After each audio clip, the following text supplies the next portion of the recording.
오늘 이 시간 메마른 시대를 향한 간절한 외침, 메마른 시대를 향한 간절한 외침이라는 제목으로 하나님의 말씀을 증거하겠습니다. 소음은 만복내라는 속담이 있죠. 웃으면 엄청난 복이 내 인생에 흘러 들어온다는 의미입니다. 세상은 웃는 자가 복이 있다고 외칩니다.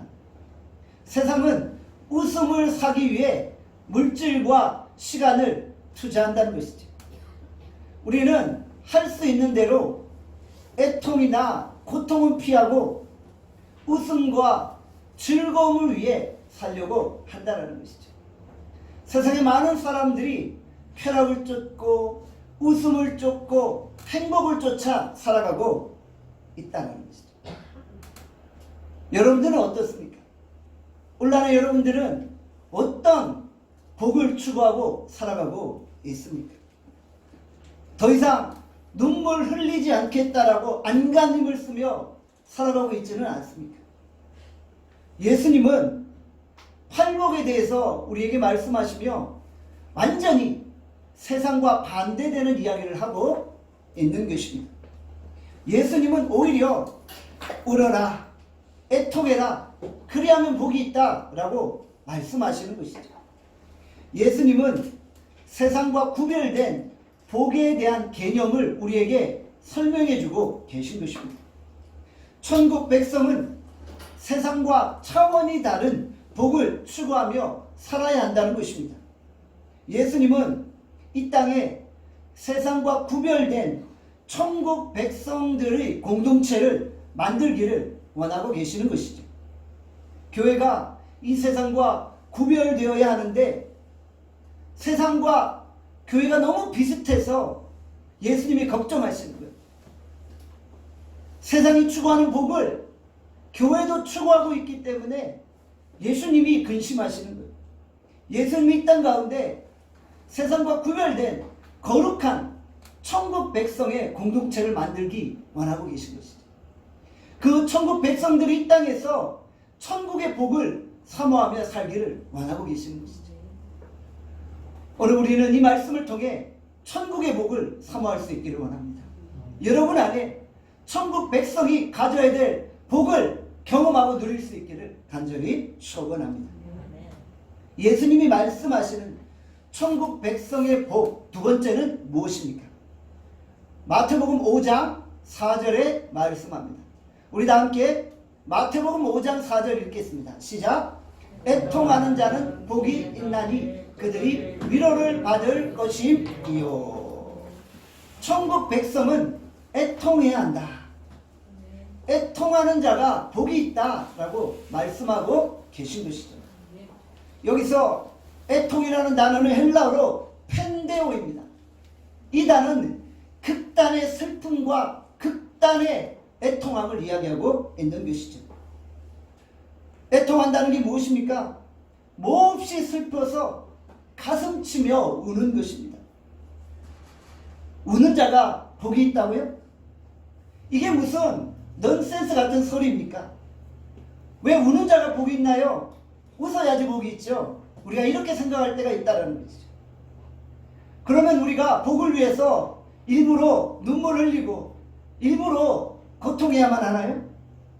슬픈 드라마를 보면서 눈물 흘려야 하나요? 사랑하는 사람을 잃어서 슬픈 눈물을 흘려야 하나요? 외로움 속에 눈물을 흘려야 하나요?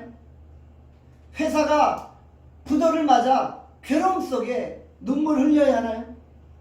또 몸이 아파서 질병으로 고통당하며 울어야 하나요? 이것이 과연 복일까요?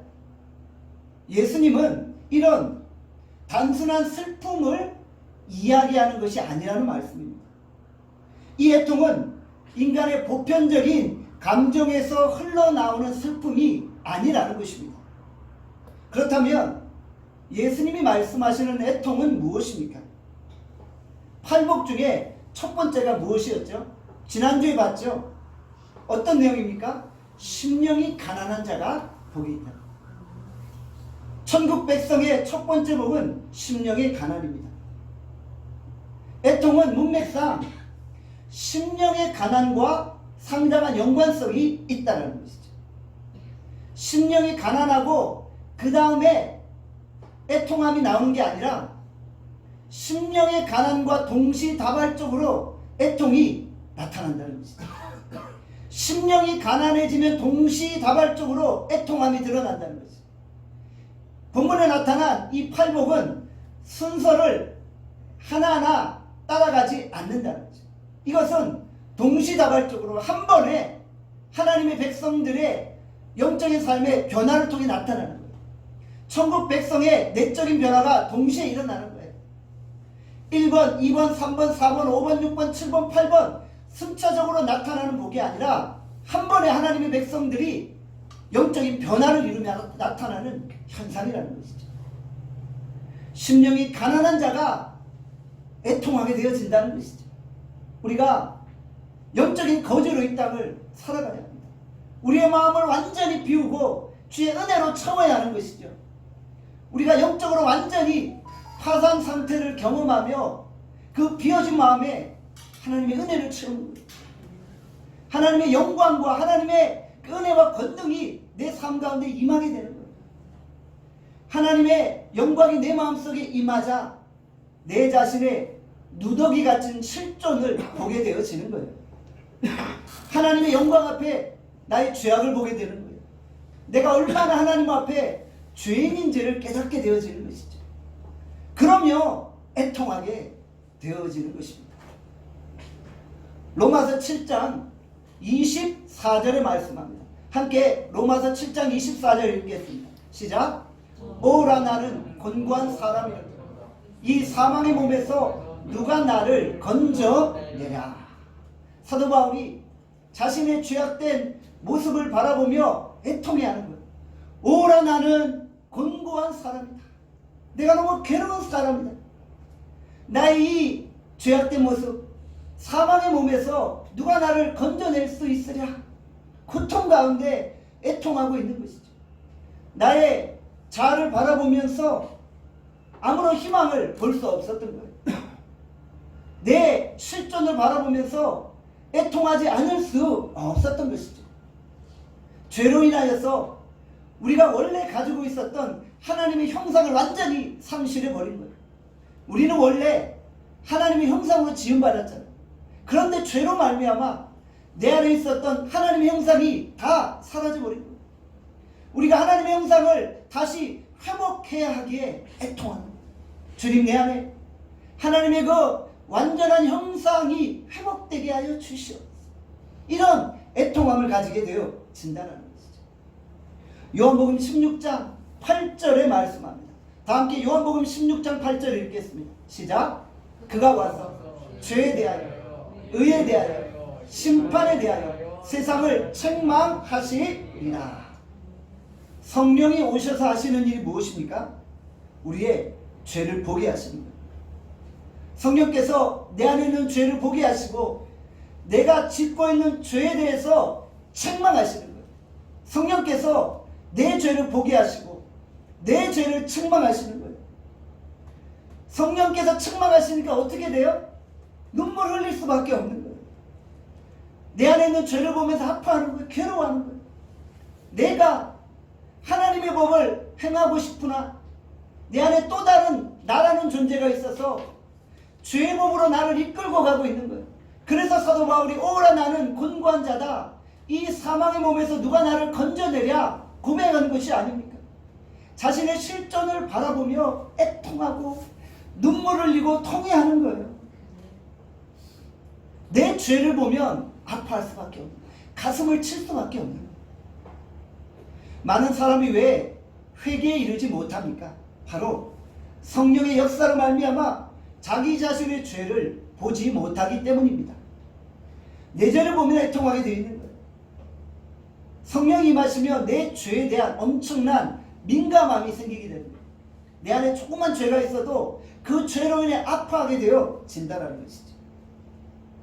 중국 진나라에 환원이 전쟁을 벌이려고 청나라로 진격합니다. 가던 중에 한 병사가 새끼 원숭이 한 마리를 잡았어요. 새끼 원숭이를 빼앗긴 어미 원숭이가 울면서 백리를 쫓아가서 그 병사 앞에 혼절하고 맙니다. 그때 어미 원숭이의 배를 갈라보니 창자가 모두 토막토막 끊어져 있었던 거예요. 이 말을 들은 환오는 크게 노하여서 그 병사를 쫓아냈다고 합니다. 새끼를 잃은 슬픔이 얼마나 컸던지 창자가 끊어질 정도였다라는 것이죠. 그래서 우리는 큰 슬픔, 극단의 슬픔을 가리켜서 단장의 슬픔이다 라고 부르는 것입니다. 바로 예수님의 애통이 이런 것입니다. 단장의 슬픔입니다. 극단의 슬픔입니다. 내 죄를 보면서 창자가 끊어질 정도로, 가슴이 찢어질 정도로 아파하고 애통해하는 것입니다. 내 죄가 너무 미워서 가슴을 치며 통해하는 것입니다. 우리에게 진정 복이 무엇입니까? 성령께서 내 안에 임하셔서 우리로 죄를 깨닫게 하시는 것이죠. 우리의 양심은 화인 맞은 양심이 아니라는 것입니다. 화인 맞은 양심은 죄를 지어도 전혀 아파하지 않는 거예요. 회개하지 않는 거예요. 성령이 임할 때 우리는 비로소 애통하는 양심을 소유하게 되어진다는 것이죠. 고린도후서 7장 10절에 말씀합니다. 고린도후서 7장 10절 다 함께 읽겠습니다. 시작. 하나님의 뜻대로 하는 근심은 후회할 것이 없는 구원에 이르게 하는 회개를 이루는 것이요 세상 근심은 사망을 이루는 것이니라. 우리의 근심이 회개로 이끄는 애통이라는 것이죠. 우리가 회개로 이끄는 경건한 슬픔, 근심을 가져야 하는 것이죠. 회개를 통해 우리의 죄가 깨끗이 씻음받고 구원에 이르게 되어 진다라는 것이죠. 우리의 죄를 철저히 하나님 앞에 통회하고 진정 구원의 복을 경험하게 되어 지는 것입니다. 요한일서 1장 9절의 말씀합니다. 함께 읽겠습니다. 시작. 만일 우리가 우리 죄를 자백하면 그는 미쁘시고 의로우사 우리 죄를 사하시며 우리를 모든 불의에서 깨끗하게 하실 것이요. 우리가 죄를 고백하고 하나님 앞에 깨끗하고 정결한 심령으로 나아가는 것입니다. 성령의 그 광명 아래 살아가는 인생보다 더 복된 인생은 없다라는 것입니다. 이 시대의 문제가 무엇입니까? 애통이 없고 회개가 없는 거예요. 마음이 완전히 바싹 말라버렸어요. 바싹 비틀어져 버렸어요. 울어야 할 때인데 울지 않고 있는 거예요. 애통해야 할 때인데 애통하지 않는 거예요. 누가복음 7장 31절에서 32절에 말씀합니다. 다 함께 누가복음 7장 31절에서 32절 읽겠습니다. 시작. 또 이르시되 이 세의 사람을 무엇으로 비유할까? 무엇과 같은가 비유하건대 아이들이 장터에 앉아 서로 불러 이르되 우리가 너희를 향하여 피리를 불어도 너희가 춤추지 않고 우리가 곡하여도 너희가 울지 아니하였다 함과 같도다. 지금 울어야 할 때인데 울지 않는 거예요. 애통해야 될 때인데 애통하지 않고 있는 거예요. 오늘 우리가 사는 시대가 이러하다는 거예요. 메마른 시대에 우리가 애통해야 되는데 애통하지 않는다. 메마른 시대를 향한 간절한 외침은 무엇입니까? 바로 울어야 한다는 것입니다. 울어야 삽니다. 우리 따라합시다. 울어야 삽니다. 울어야 삽니다. 기독교가 왜 능력을 잃었습니까?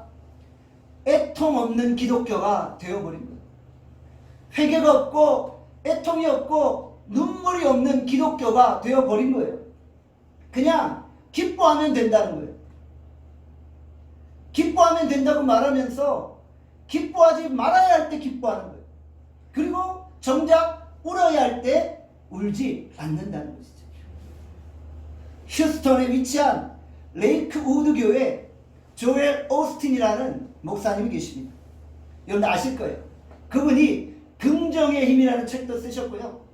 끊임없이 전 세계를 향해 긍정의 힘, 파지티브 띵킹, 긍정적으로 생각하고 행동하라, 긍정적으로 말하라 라고 외치고 있습니다. 무조건 긍정적인 언어를 사용하라는 거예요. 그러면 그가 말한 대로 되어진다는 것이죠. 항상 기뻐하고 긍정적인 언어를 사용하면 내 인생이 달라진다는 거예요. 물론 빌립보서에서도 항상 기뻐하라 라는 말씀이 있어요. 그런데 이 빌립보서에 등장하는 항상 기뻐하라 라는 말씀을 잘 이해해야 되는 거예요.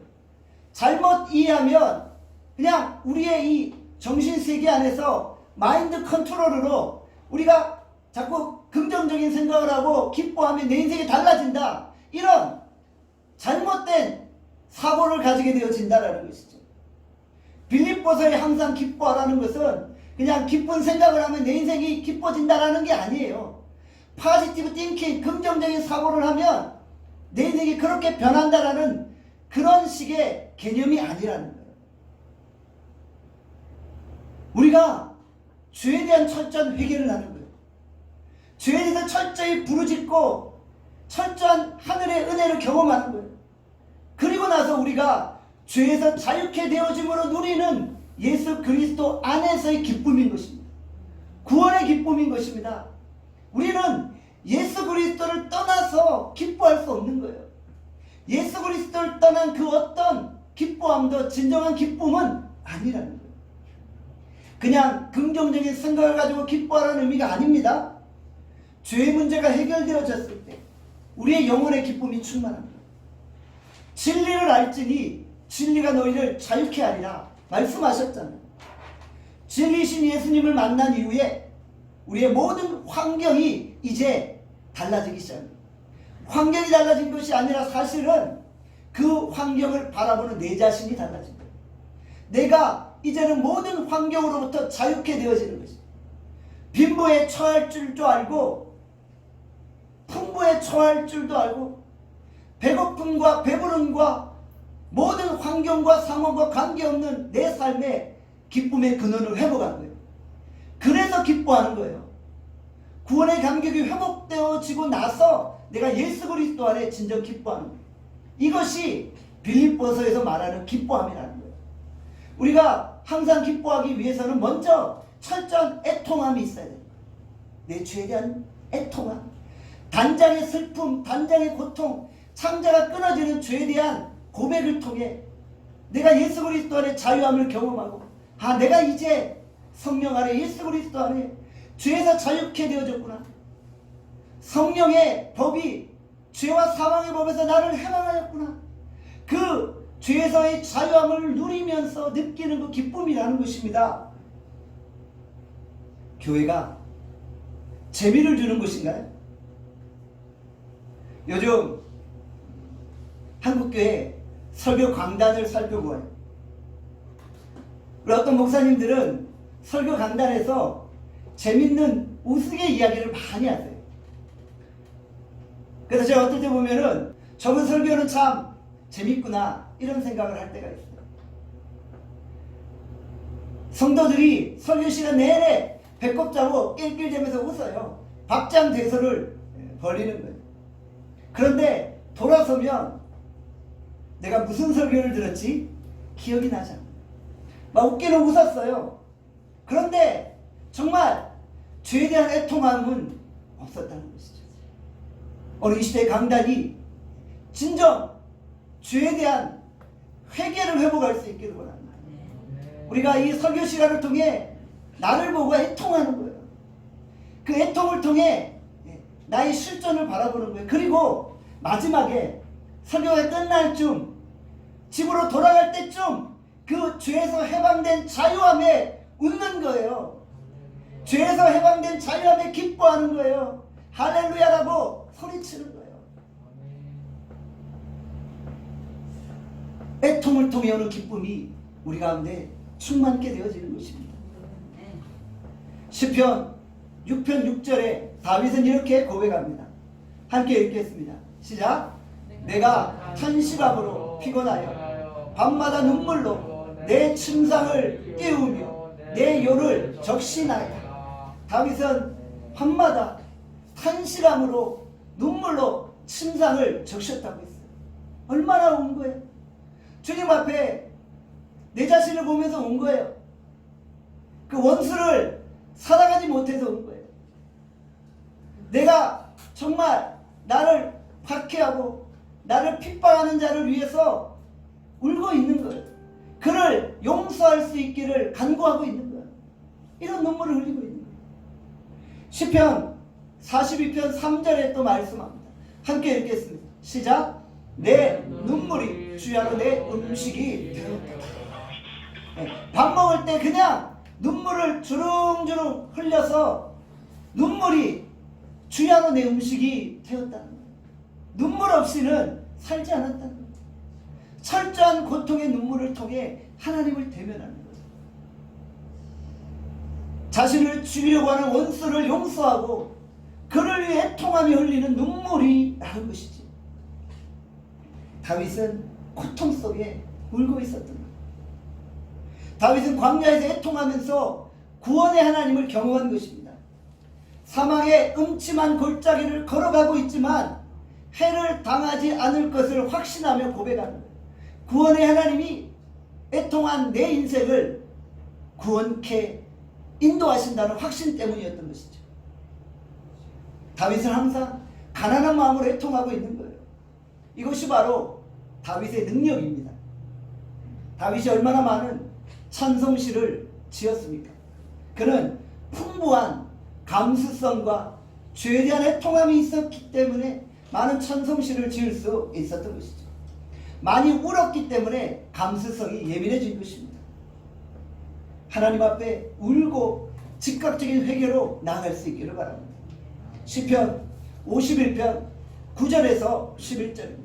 같이 읽겠습니다. 시작. 주의 얼굴을 내 죄에서 돌이키시고 내 모든 죄악을 지워 주소서. 하나님이 내 속에 정한 마음을 창조하시고 내 안에 정직한 영을 새롭게 하옵소서. 나를 주 앞에서 쫓아내지 마시고 주의 성령을 내게 거두지 마소서. 다윗이 우리아 안에 밧세바를 범하고 나서 그 죄를 보게 되니 철저하게 회개할 수밖에 없었다. 주의 성령을 내게 거두지 마시고 주님 내 안에 깨끗한 영, 정결한 영을 회복시켜 달라고 간절하게 애통하며 부르짖고 있는 거예요. 순간 인간의 유혹 앞에 넘어졌지만 자신의 그 누더기 같은 죄를 보며 철저히 회개함으로 주님 앞에 나아가 애통하고 있는 것입니다. 저는 설교를 준비하면서 종종 울 때가 있어요. 설교를 준비하다 보면 그냥 한없이 눈물이 저절로 흘러요. 내가 과연 성도들 앞에 설교할 자격이 있는 사람인가? 이런 생각을 할 때가 있어요. 내가 참 하나님 앞에 연약한 인생인데, 내가 하나님 앞에 부족한 자인데 과연 내가 성도들 앞에 이런 설교를 할 수 있을까? 라는 생각을 하며 가슴을 치며 애통할 때가 있어요. 그러면 혼자 설교 준비를 중단하고 무릎을 꿇고 하나님 앞에 기도하는 거예요. 주님, 나 같은 자를 설교자로 사용하시고 나눔계 담임 목사로 사용하셔서 이렇게 목회하게 하셨는데 나의 실존을 보니 정말 너무나도 죄악투성이입니다. 용서해 주십시오. 불쌍히 여겨주십시오. 이렇게 애통하여 기도하면 주께서 내게 세미한 음성으로 말씀하십니다. 그러나 내가 너를 세웠으니 다시 일어나 성도들에게 주의 말씀을 증거하라. 내가 예수 그리스도의 보혈의 능력으로 너를 깨끗이 씻었으니 이제 일어나 담대히 주의 말씀을 증거하라. 정말 애통하며 고통 가운데 거하다가도 주님의 말씀을 붙들고 다시 일어나서 설교하게 되어지는 거예요. 정말 눈물과 애통이 없이는 우리가 주님 앞에 나갈 수 없어요. 그렇게 애통하면서 설교를 준비하다 보면 생각지도 못하는 영감이 떠오르는 거예요. 도저히 내 머릿속에서 나올 것 같지 않은 그런 한 문장이 애통 속에 나오는 것을 느끼게 되는 거예요. 영혼의 눈물이 있을 때 설교가 뜨거워지고 기도가 뜨거워지는 거예요. 결국 애통이 한 생명 한 생명을 살릴 수 있게 되어 진다는 것이죠. 눈물은 우리의 영혼을 깊게 만들고 설교를 깊게 만든다고 저는 확신합니다. 사랑하는 여러분, 저 여러분이 2022년 한 해 많이 애통하실 수 있기를 바랍니다. 많이 눈물을 흘리시기를 바랍니다. 여러분의 가정과 여러분의 자녀들과 여러분의 삶을 놓고 애통하시기를 바랍니다. 그 애통을 통해 하늘로부터 공급하시는 그 하늘의 기쁨, 하늘의 행복, 하늘의 평화를 무한하게 경험하시기를 간절히 소원합니다. 애통하는 자는 복을 받게 되어집니다. 어떤 복을 받게 되어지나요? 애통하는 자는 위로를 받는다 라고 말씀하셨죠. 애통하는 자에게 주께서 위로를 허락하여 주시는 것입니다. 위로하다라는 헬라어 단어는 파라칼레오입니다. 파라칼레오, 위로하다라는 의미입니다. 그런데 이 파라칼레오, 위로하다라는 단어에서 파생된 단어가 바로 파라클레토스, 보혜사 성령인 것입니다. 파라칼레오에서 파라클레토스가 나온 거예요. 위로하다에서 위로하시는 성령님, 보혜사 성령님이 나타나는 것입니다. 성령님은 어떤 분이십니까? 성령님은 우리를 위로하시는 겁니다. 성령은 우리를 위로하시고 우리를 격려하시고 우리를 붙들어 주시는 분이신 것입니다. 유진 피터슨 목사님이 메시지 성경을 쓰셨어요. 이 메시지 성경에 이 위로하다라는 표현을 이렇게 말씀합니다. 가슴으로 안아주신다. 보혜사 성령께서는 우리를 가슴으로 안아주시는, 우리가 가슴을 치며 애통할 때 보혜사 성령께서 우리 가운데 찾아오셔서 우리를 가슴으로 뜨겁게 안아주시고 우리를 위로하시고 격려하시고 이렇게 세우시는 거예요. 우리의 슬픔이 크면 클수록, 우리의 애통이 크면 클수록 성령의 안아주심도 더 강력하다라는 것입니다. 성령께서 우리의 죄를 깨닫게 하시죠. 성령께서 그 죄로 인해 애통하게 하시죠. 거기서 끝나는 것이 아닙니다. 애통만 하고 눈물만 흘리다가 끝나는 것이 아닙니다. 이제 성령께서 우리를 위로하시고 가슴으로 안아주시는 거예요. 성령은 위로의 하나님이십니다. 성령께서 우리의 모든 상황을 다 아십니다. 성령께서 여러분의 모든 상황을 다 아세요. 우리의 마음을 아시고 우리를 이해하십니다. 그래서 안아주시고 위로해 주시는 것입니다. 사랑하는 여러분, 누군가 대화를 나누는데 이 사람이 전혀 내 말에 대해 공감하지 않아요. 내 말을 이해하지 않아요. 그러면 더 이상 대화하고 싶지 않잖아요. 그냥 당장 돌아서고 싶잖아요. 그런데 이 사람에게 몇 마디를 했는데 너무 나를 잘 이해해 주는 거예요. 내 삶을 너무나 잘 위로해 주는 거예요. 그러면 그 사람 앞에 온갖 인생의 고민들을 다 털어놓잖아요. 내 인생의 상처들, 아픔들, 넋두리들을 다 털어놓잖아요. 바로 우리 성령님은 우리의 모든 것들을 다 아시고 이해하시는 분입니다. 여러분이 이 땅에서 태어나서 오늘까지 걸어왔던 인생의 모든 걸음걸음마다 당했던 고통들, 아픔들, 슬픔들, 절망들, 괴로움들, 응어리진 그 한들 어느 누구도 이해하지 못해. 그러나 성령님은 아시고 이해하시는 것입니다. 내 이 응어리진 한을 남편이 알겠어요? 아내가 알겠어요? 자식들이 알겠어요? 누가 알겠어요? 아무도 몰라요. 그러나 성령께서는 내 모든 고통과 아픔을 다 알고 이해하신다. 그래서 여러분들이 성령의 위로를 경험할 때 진정한 기쁨으로 충만하게 되어지는 것입니다. 우리가 사람에게 말을 해도 어쩔 때는 약간의 위로가 되잖아요. 내가 어떤 말을 했는데 사람들이 이해해 줄 때 약간의 힘이 되잖아요. 그런데 그것이 완전하진 않아요. 사람이 위로는 불완전한 거예요. 그러나 성령께 구하면, 성령께 애통해하면 우리를 완전히 위로해 주시는 거예요. 우리가 성령님 앞에서 눈물을 흘릴 수 있길 바랍니다. 사랑하는 여러분, 울어야 삽니다. 자꾸 사람들 앞에서 울지 마시고요. 하나님 앞에 우세요. 성령 앞에 우세요. 사람들 앞에 우는 것도 약간의 힘은 되지만 그것이 내 인생을 진정 위로해 줄 수 없는 거예요. 우리가 절대자이신 하나님 앞에 서서 그분 앞에 내 가슴을 치며 한나처럼 애통해할 때 주께서 여러분들을 위로하시고 여러분들에게 새로운 인생을 보여주시는 것입니다. 여러분들, 오늘 우리가 눈물의 의미를 알고 주님 앞에 눈물을 흘릴 수 있기를 간절히 소원합니다. 우리는 나중에 웃기 위해서 지금 울어야 합니다. 마지막에 웃기 위해서 지금 애통해야 됩니다. 최후에 웃기 위해서 지금 애통할 수 있기를 바랍니다. 실제로 눈물은 어떤 작용을 일으킵니까? 이병욱 박사가 쓴 울어야 삽니다 라는 책의 내용입니다.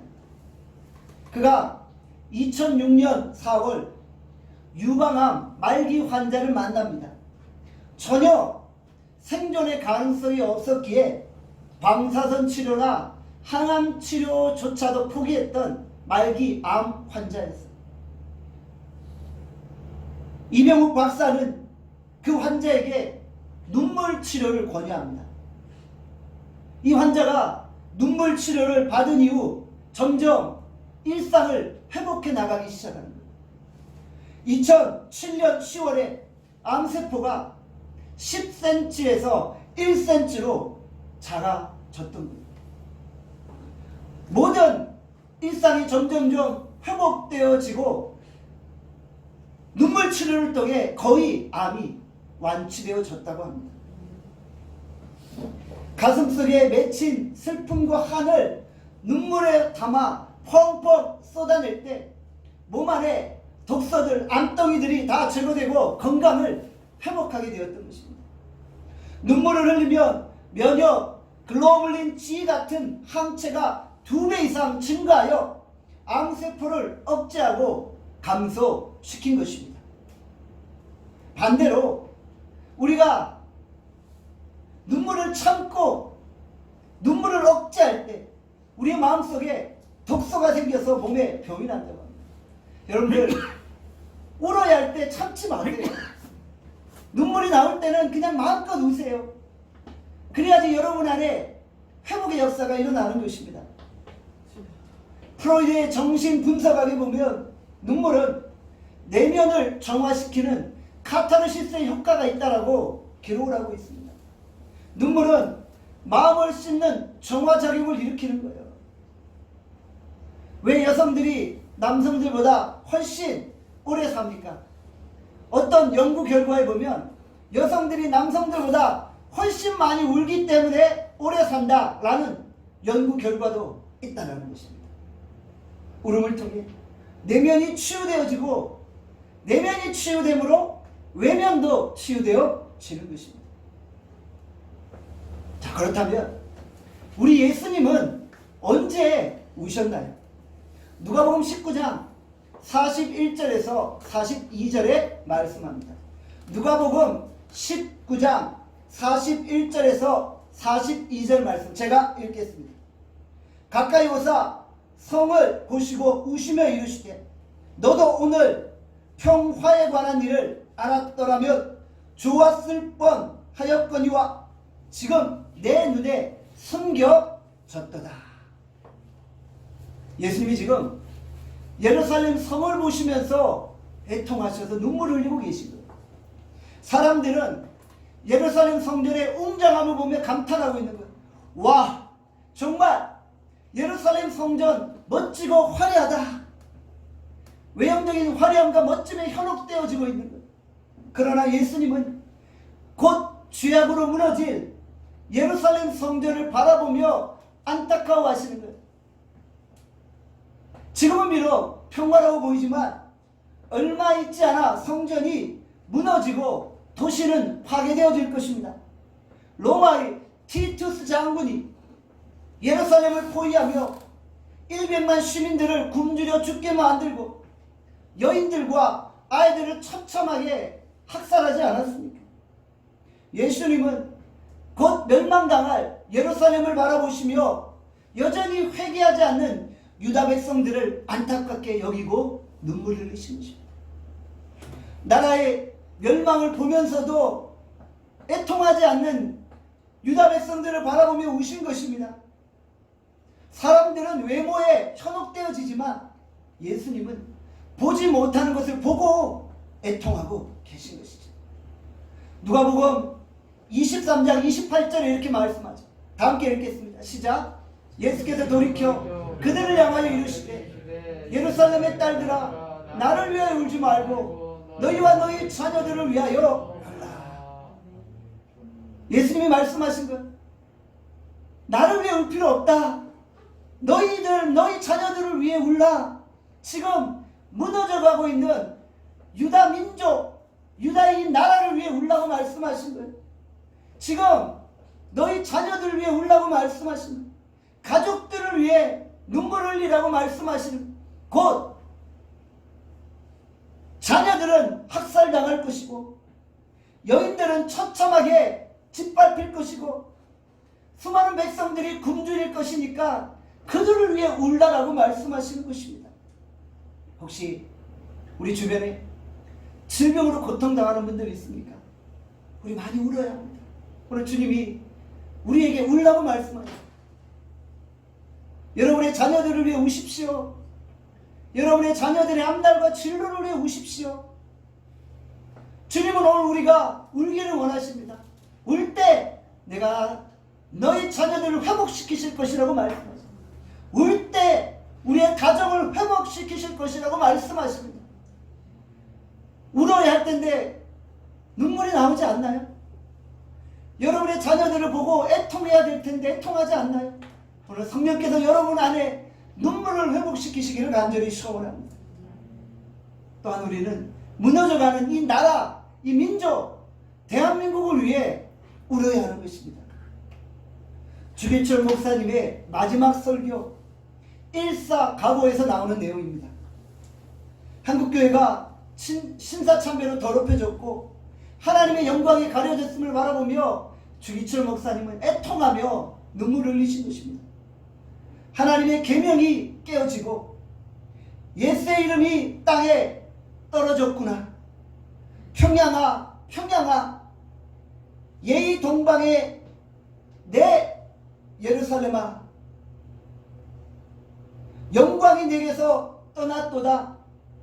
모란봉아 통거가 대동강아 1100세대 흘러가며 나와 함께 울자꾸나. 나라를 잃은 슬픔에 애통해하는 교회가 하나님 앞에 범죄함으로 인해 애통해하고 있는데 오늘 우리가 이런 애통함이 있습니까? 예레미야는 나라의 멸망을 보고 울고 있었어요. 예레미야 9장 1절에 이렇게 말씀하잖아요. 어찌하면 내 머리는 물이 되고 내 눈은 눈물 근원이 되고 죽임을 당한 딸 내 백성을 위하여 취하러 울리로다. 예레미야는 유다 백성의 멸망을 바라보며 머리가 눈물이 되었다고 고백해요. 눈은 눈물의 근원이 되었다고 고백해요. 내 백성을 위해 취하러 울고 있다고 고백하고 있어요. 오늘 우리는 우리 조국 대한민국을 위해 과연 이렇게 울고 있습니까? 느헤미야는 멸망당한 유다 백성을 보면서 금실하며 울었잖아요. 우리에게 진정한 이런 눈물이 있습니까? 오늘 우리가 예수의 심장을 가지고 이 민족과 이 백성과 이 분열된 민족을 바라보며 뜨겁게 눈물을 흘릴 수 있기를 바랍니다. 우리 대한민국에 눈물이 사라졌어요. 애통이 사라졌어요. 그러니까 국민들이 극단으로 치달으며 정말 죽을 때까지 싸우고 있잖아요.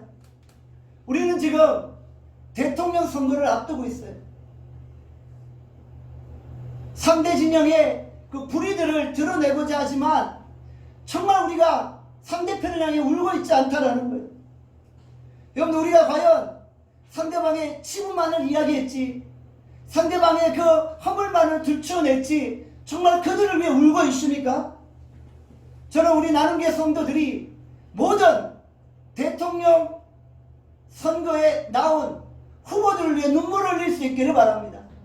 여러분들, 눈물을 흘려야 이 나라가 세워지는 거예요. 손가락질하고 비판만 한다고 이 나라가 세워지는 것이 아닙니다. 우리가 비판할 때 이 나라는 더 무너지는 거예요.